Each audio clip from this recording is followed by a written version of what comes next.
Have you ever seen somebody kick a ball so effortlessly that it just seems to go wherever they want it to go?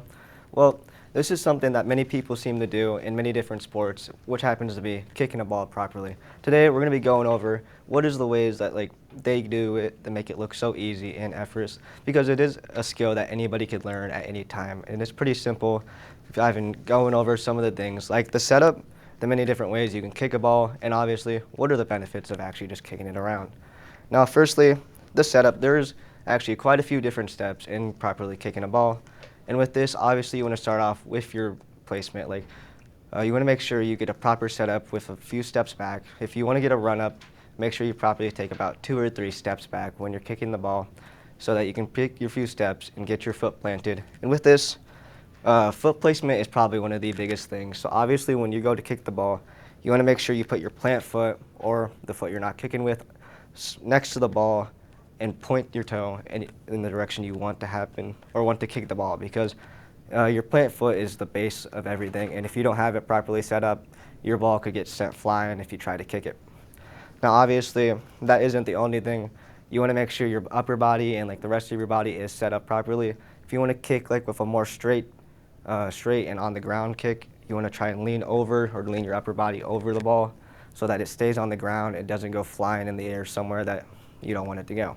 But if you do happen to want it to go in the air and try to get it just some air time, try and lean back more of your upper body and hit the lower part of the ball, about right here, if you can see that.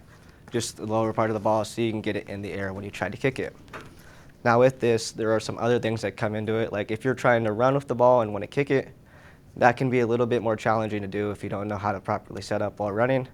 Obviously, you do want to try and push the ball a little bit above you or ahead of you so that you can take a few steps to make sure you're properly set up.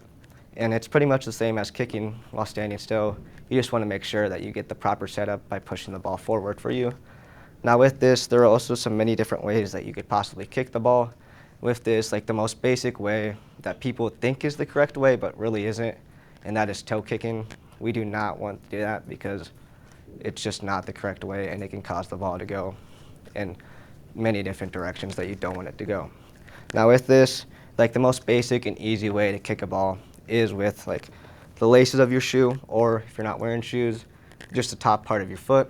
That is the most simple and easy way to kick a ball, and it is deemed as the most common and basic that anybody uses, for it can give you the most power and it can allow you to kick the ball the farthest distance and with the greatest strength. For it is just overall the best position to kick it. But there are so many different ways to kick the ball, whether it's a soccer ball or, for example, just any round ball.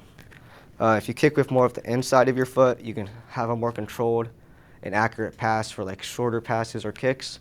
But there are also two more advanced techniques.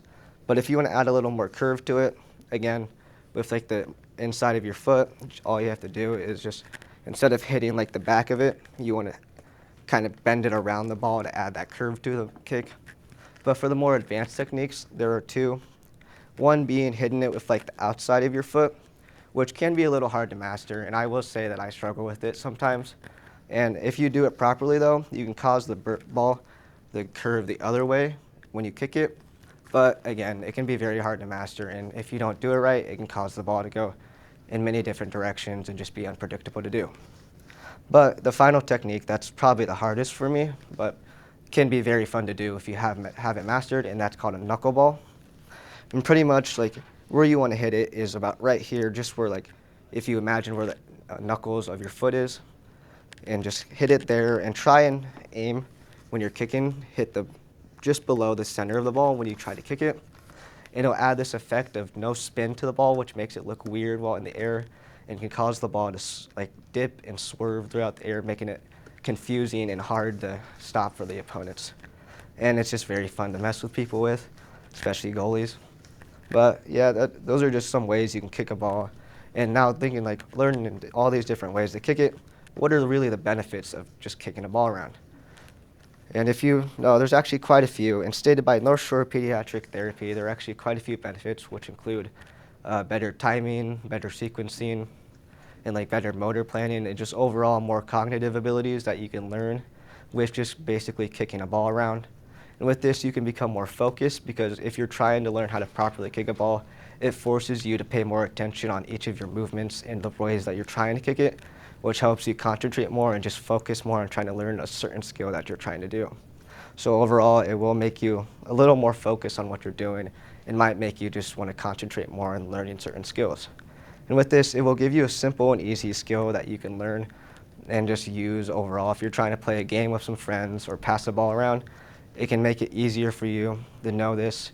And if you ever needed to actually learn how to kick a ball, you would know what you're doing in certain activities like kickball, or if you're just trying to like kick it around with a friend or by yourself, it would just be a simple skill that you can learn yourself, and maybe even flex on your friends that you can do something like the knuckleball or the outside of your foot.